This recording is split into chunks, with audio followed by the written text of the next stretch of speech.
What do you guys reckon? He's gonna on D4. I think he's. What do you guys think? D4 bad? So people are constantly asking me, what is my opinion of Season 2? Is it a fun game? Is it any decent? Is D4 good now? Is it still D4 bad? You know, what have you. So here's my first impressions and review of it. Keep in mind, I'm level 61. I'm playing hardcore solo self-found, so I'm playing by myself. I won't have an opinion on the party-based stuff, but I am doing the seasonal mechanics, and I am playing Druid. So first and foremost, let's talk about the actual season mechanic itself, vampiric powers. This is one of the seasonal mechanics, but is probably the most primary one. This right here for me feels all right, but is not, in my opinion, my main enjoyable part of the season. I feel like the vampiric powers, since they are passive and not active, doesn't feel like something I am personally partaking in. I just choose what seems like the best one for my build, and then it's something that happens. Because of this, it makes my build feel stronger than without them, but I don't feel like I'm actively participating in something. That doesn't mean I hate it. That's just something that I've noticed since I've done it. I actively do enjoy the passive bonuses, but that doesn't necessarily mean this makes or breaks the season for me. However, when They're kind of OP. They're kind of OP. They're kind of OP. And to be fair, some of them are kind of active, right? Like the dash turns you into bats, which makes them vulnerable. And also the, for example, when you use a mastery skill, if someone's a bat that doesn't attack. I mean, yeah, you can build around them. what I do quite like about But no, I mean, bro, default bad. the season, I'm going to start with the Blood Harvest. Now, the Blood Harvest has multiple things going on for it. First thing, there's this board. This effectively, you get these rewards throughout the season as you climb through your current hunter's like rank type of situation. You can see here, you get basically yellow rewards at the beginning, you get legendary rewards later. These are just bonuses. These aren't actually required in order to do anything. There's no content locked behind this, but they are additional legendary bonuses that you... What is the point of this fucking board? Can someone explain to me the point of this board? Every single item you get from this thing is complete trash. Like, literally complete trash. And at no point have I been excited to get anything from it. You get from doing this activity, so it's a reason to do it.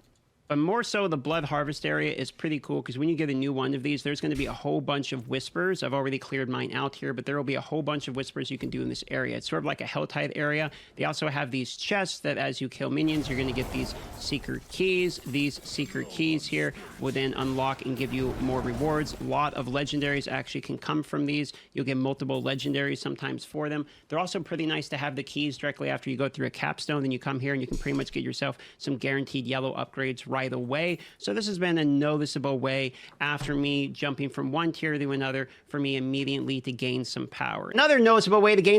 Well, what the fuck? What the fuck? Dude, what the hell's going on here? What the fuck? Dude, Jesus Christ, stopwatch. I'll be honest, this green area, these little fucking green Helltide motherfuckers right here, I'm gonna be honest, this was a thing that turned me off the season the most. And when I say that, I would know that what I need to do is farm out the fucking blood to get the upgrades for my thing, and I would see it there, and it would be like, the location would change, and I'd get 3 whispers, and then I would see the timer, and it'd be like 50 minutes, and I would just think, that's gonna be me just running around in circles, attacking monsters, just killing random monsters, with no real purpose, just hoping to get blood to slowly upgrade my shit. And then, and what it made me do, I would physically sigh, and I would realize that the next hour of my life is just me running around this fucking zone in laps, just killing monsters, and it would genuinely make me feel depressed. And the reason why was because you could see the architecture of the game and the clear hamster wheel that you're on, and it didn't feel good. It felt bad. It felt like an actual fucking chore, which made me just hate this area. Hate it.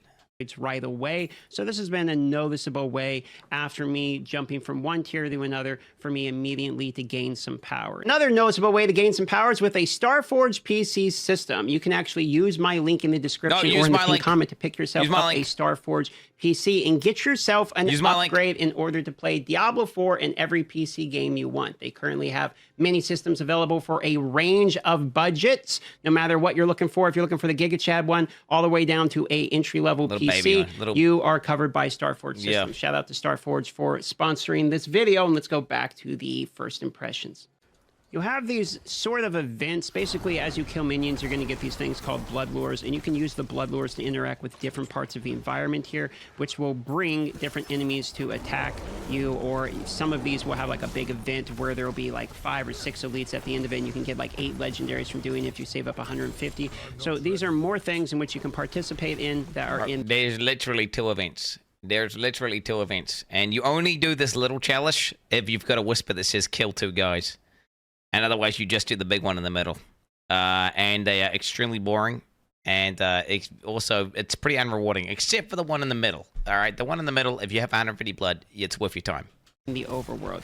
I like these. These blood seekers here are basically your Dark Souls invasion type of situation. They are effectively players that are NPCs. So you're going to have druids, barbarians, necromancer type of skills, etc. from those, but they are not actual players. Obviously, they are NPCs, but they're supposed to be sort of like players. Do not compare Dark Souls to Diablo 4. Get Dark Souls. Do not compare. Do not even mention Dark Souls. At the same time, we're talking about D4. I can feel mildly threatened by them with the occasional CC, but for the most part, they haven't really felt of consequence. They've been easy enough to defeat. They aren't really like a boss. It's more like just a little bit stronger elite. One thing I have noticed, however, is the events seem to feel a lot better. This is partly probably because the experience for actually just farming normal minions is up, but also the density feels better. So I don't find myself avoiding the events. And for the most part, when I actually see an event, I'm wanting to actively participate in the event.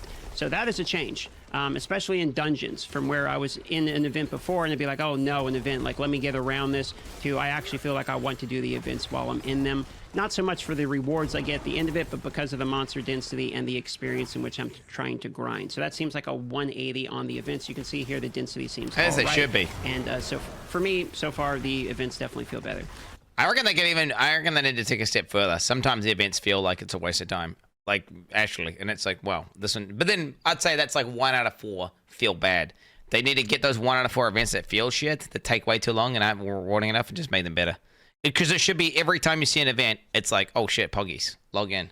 Sometimes while you're doing the blood harvest, you'll experience like an extra elite, sort of like the Hell Tides that have those elites that get summoned that will drop one of the mechanics from the blood harvest. For instance, I was getting trembling hands or the gurgling head, etc. These are actually used to summon bosses. You can actually summon bosses from the Tree of Whisper or the Varshan boss in particular. And I found myself doing this boss as soon as I could. This is actually how I got a unique every single time. I got a unique ring, I got a unique chest, and I got a unique head. And all of these were immediately usable for me. So getting the pieces that I need in order to summon the Varshan boss at the Tree of Whisper kind of broke up the monotony of doing the same thing over and over again. It was a nice break and also gave me a pathway to getting uniques at a somewhat reasonable pace. So that actually felt pretty good too.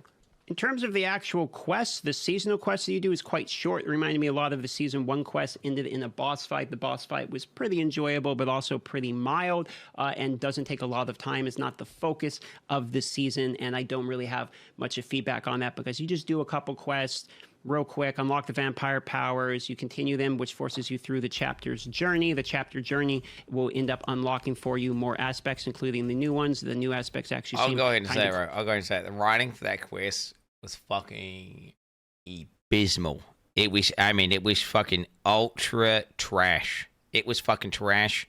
I mean, they may as well just not even have a storyline at that point if you're just going to go like that. They kind of sold it like it was going to be some actor coming in and she's going to do some crazy performance and it's going to be some intense fucking, she's going to be your buddy and you're going to be on this crazy mission or something. But it was like, there's a vampire threat. We need to get the vampires. Oh no, you've become a vampire. I've run away from you because I'm a bit scared of you. You've got too much vampire blood. Oh, I guess we'll go fight the big vampire guy. Fuck it. The end. Oh, maybe the vampire curse will go away one day. Bye. That's the whole. I just did the whole quest. That's it. Cool, or at least for the build I'm doing, and so it kind of worms you into experiencing the different mechanics of the season in a tutorial sort of way. It's not the main part of the season. The seasonal quest isn't the reason to play the season, but it's decent. In terms of the defensive changes, I'll be honest, I just feel tankier. I don't feel like I'm actually focusing on resistance at all, at least not when I'm playing the other games. This isn't necessarily a complaint. I like whatever they did with the changes because the pacing of the game feels better. I feel like I'm not instantly getting destroyed. The resistances actually do seem to matter, but I'm not actually actively trying to get resistances. I just, when I do have a resistance, What are you, crazy? I think, oh, that's cool. I'll have resistance for that. For instance, I got 31% here on the helmet, so my lightning resistance is capped. All right. So defenses feel better so far in that I don't always have to just worry about damage reduction. If you guys into a nightmare dungeon like that, bro, like a high one, he's gonna get obliterated. Okay. Oh, armor. Okay, armor is cool. All right, damage reduction through the resistances. Okay, that's cool. Maximum life. It's better this season because of the way Fortify works. So now I'm actually working on maximum life. I feel like it gives me a little bit more opportunity to spread it out. Also lets me put diamond resistance gems in my jewelry instead of just stacking armor the whole time, so defenses are less boring. In terms of the pacing of leveling, definitely feels better. I'm going to put it that way. What are the stat changes? I feel like I'm actually leveling significantly quicker, at least in the mid levels. I'm now 61. Obviously, I'm not in the higher levels yet, so I don't have an opinion on that yet, but you can definitely feel what is effectively supposed to be the 40%, and thank God for it, because honestly, the pacing of the game was a point where right about now, I have about 18 hours into the season, right about now it starts to get bored, but the pacing is keeping me more interested, and I'm constantly kind of getting items that are bleeding in the enjoyability. At least that's keeping me in the game for longer than I feel like I normally would be. And for that reason, holy shit, I still want to play the new season after 18 hours of gameplay. It's kind of sad. That's kind of where we're at with D4, right? Like, if you want to play for like a day, then it's like that's a W. Kind of makes pounding through the new density changes a little bit better as well, because I'm getting more experience and there's more mobs to kill. So it kind of keeps you distracted with the constant grind, as opposed to you're very acutely aware of the grind you're doing, because everything is so slow and everything's so boring, and all of the events Crit and bone so changes. I want to hear it. Just drudgingly slow to get through the events, that every time that something happens in the game, you're acutely aware of how long everything is taking to accomplish. You don't feel that as much. And I think that's probably a combination of the majority of the quality of lives they've added together, of the time delay that was constantly hitting you, as well as the monster density increase, as well as the experience gain increase that has happened throughout the entirety of Diablo 4 being out. And for that reason, I mean, you can see like the Cursed Shrine here, right? The monster density is actually pretty decent. So the grind itself feels better. Now, while what you're seeing me doing there was the dungeon is not actually where you're required to spend the majority of your time. Yes, if you want to dungeon farm, you can still go to the dopamine tunnels, you can still refresh this. Yes, this is actually very good experience. However, it is if you do that, you get a micro ping. Comparable to continually just farm the blood harvest areas. The whispers are significantly better. In fact, so are the Helltide chests. I opened one chest, the 300 living steel one, and got like 400,000 experience, which was like a fifth of my level. It was like 20% of a bar or something. So you can actually get significant experience doing other things. This doesn't mean that everything pales in comparison to Nightmare Dungeons. It's not even close. Nightmare Dungeons are literally like 5x to 10x as good as everything else, I think. It's not even like, if you're talking XP, Nightmare Dungeons. What you're going to be doing is only the other things, as opposed to like in the time that you unlock one chest, like you'll kill like 1.5 screens in a Nightmare Dungeon, and it'll be like you open a chest. It's impossible to compare. It's not even, they're not even comparable. Before, it was all about levels, so all you're going is doing the dopamine tones, etc. But what it means is, while you're doing these other things that you have to do anyway, for instance, like the Helltides, especially if you want to summon the new bosses, etc., you can get pieces from the living steel from the Helltides. While you're doing these other things, the amount of experience that you're going to get literally anyway, because you have to do these things if you want Forgotten Souls, etc., is increased, meaning the overall total amount of time you're having to go do just the constant grind to get the levels is decreased, because you're getting experience from these other sources of variety of gameplay that you need to do. You get more experience. Anyway. So because of that, the grind feels less difficult in this season, because the grind is also getting accomplished elsewhere in the game passively. Don't really feel much of a difference with Paragon boards. Skill trees pretty much feel all the same here. So like the base mechanics that you're used to aren't really going to be changing. I feel like there's a reason why they feel the same. And it's going to take quite a bit of time to actually upgrade your powers. These are like Paragon glyphs, in which that they cost more and more experience, effectively, which is these potent bloods. It's going to cost more and more as you continue to level these abilities. So if you're going to use them to your fullest, you do have something to continue to grind for if you choose to. But also keep in mind, you still have to grind your Paragons. So you still have to do Nightmare Dungeons, and the Nightmare Dungeons, while they have events in them which can give you potent blood, aren't necessarily an amazing way to access potent blood. Whereas the Blood Harvest is it's called the Blood Harvest for a reason. This is where you're going to farm a lot of your potent blood from. If you want to speed run the leveling process. Powers. But you still have to do both of these, meaning if you want to completely min-max your character, there's quite a bit to grind for. Now, while I'm fairly positive about most of these changes, in my opinion, the game feels objectively like a better game. Do keep in mind that a lot of the itemization is going to be the same. I, in fact, completed my level 38 because of how many legendaries you're dropping from the Blood Harvest. I literally had a full build minus my Paragons, and I even had the vampire powers that I wanted. So I was pretty much done fairly early into my... Wait, did he abuse, like, playing in a populated server, standing in the middle, just, like, getting held to, like, tons of legendaries? Is that how he did it? Because that's crazy. I was like, bro, I was like 70, still didn't have all my shit. Literally. Okay. Oh, fair enough. Okay. I mean, yeah, I mean, it's fair. Okay. I mean, if you can do that. I think that's a dog... I think it's a dog shit system. I don't think you should be able to share the loot from the hand and from that quest. That shit should be an instance area. You should know, like, dude, it's ridiculous. Literally, it's ridiculous. You get fucking 8 legendaries for doing one hand in, okay? That's insane. Okay, now if you have, like, 4 people there, you times that by 4. I mean, jeez Louise. Character. Now, the item power level change of it going higher and higher, I like this, but it doesn't actually change the fundamental itemization issue of the affixes being complicated and boring. There's a whole bunch of percentages. And it's just more, what it is, it's just more, it's obsolescence of your gear. They're just obsoleting all your gear more often to make you want to play the game more. I think actually, the eye level changes, I think are a complete side grade. I don't even necessarily think they're good. Shit. To read like 4. What they're doing is you're just gear is getting you're just getting they keep obsoleting your lower eye level gear, so then you replace gear more often. So that means you can't really find any sort of GG piece of gear at like level 80, unless you're doing really really high nightmare stuff, right? Lines of critical strike chance, is this one better than this one, etc. So itemization is still pretty much the same, but the way in which you acquire the items is more enjoyable. I think it's worse. I think dude, the itemization I think is honestly. I think itemization, I thought it was going to be a net positive with the resist changes, but I think it's not even the same. I think it's actually a net negative. I think that with the nerf to crit and vulnerability, gearing is worse than ever. It's straight up worse than ever.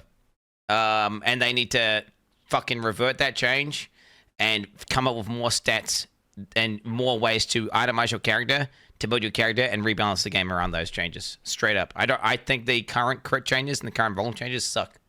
I think they fucking suck. Because of, for instance, the unique drops that come from the bosses and the bosses that come from a variety of things. So you're doing other things than you normally would do before, which is just Nightmare Dungeon over and over and over again. Maybe you get a unique, maybe you don't. So yeah, we used to be like crit, vuln, pog, and then everything else kind of But now it's like everything There used to be, there's a chance you see an item where you look at it and you're like, oh shit, that's good. But what they've done is they've just made everything shit now. So you see an item, and you're just like, well, I guess that one's higher eye level, so I get a little bit more armor, and then they've all got things that increase my damage output, so it's technically, like, a bit better. And it just, that feeling of actually getting a good item, is like, items feel worse than they did before the changes, actually. There are pathways to acquire other items, like doing the Blood Harvest, opening chests, doing the Hell Tides, doing the bosses, and to acquire the uniques. There are other ways now to accomplish acquiring items, and the process of acquiring those items themselves is more enjoyable. But the items that you acquire are not more enjoyable. So I just want to point that out. Itemization themselves are still an issue, but the gameplay evolved around acquiring the problematic itemization is actually more enjoyable, but they are fundamentally still different points. And so that's just not my opinion. Here's my chat. I'm currently live. I asked them to say W if they like the season or L if they do not like the season. So here is some other live feedback from other people within the community that are actively playing the game. Obviously, this will be slanted towards a bias towards enjoying it, because if you're enjoying it and playing... What the fuck? Look at the juxtaposition, dude. Oh, shit, dude. Am I going to talk to community, or you guys need to be more posy, bro? What the It's just everyone's spamming L. This one's just all W's, dude. What the fuck? In the game, you're probably watching a live stream or someone who creates content around it, but at least you will get yourself a secondary opinion. If you want to know just my opinion on it, I think the season is the best Diablo 4 has been yet. That might be low praise for some of you, but it is legitimately becoming better within the season. And in order for my high criticisms, and I've had plenty of criticisms, to having you wait, you got to give credit. I would agree with that. I would agree with that. I would agree with what he's saying, and except it would be slight. It's like this, bro. It's like this. I thought it was like this, but actually, the more I played it, it's really, I think the itemization changes actually took a step backwards. But then, you know what, they actually added more bosses and stuff, and Duriel's like, and then you can farm uniques now and stuff, which gives you like a little bit of a goal. I think it's like this. I think it's just very slightly better. I minimally agree. Credits due, I actually do enjoy this season so far. Whether or not the in-game content, I'm talking Uber, Durio, etc., is enough for you as a player to return to the game, that is not necessarily something I can speak to, as it is too early for me, having completed the in-game content, and I am on my way to hop on a plane to TwitchCon for the next few days. So when I come back, we will do a further review around the in-game content. But there are plenty of people that have already killed the Uber bosses. Doesn't seem like it's that much of a challenge, and the bosses themselves are going to be grinded for unique. Once your build is completed, there may not be a reason to farm those Ubers unless you're... All right, there it is, dude. There it is. Yo, this DM's video, by the way, guys. Let me upload that video. Let me get this video. Because he is God Gamer. God Gamer. God Gamer.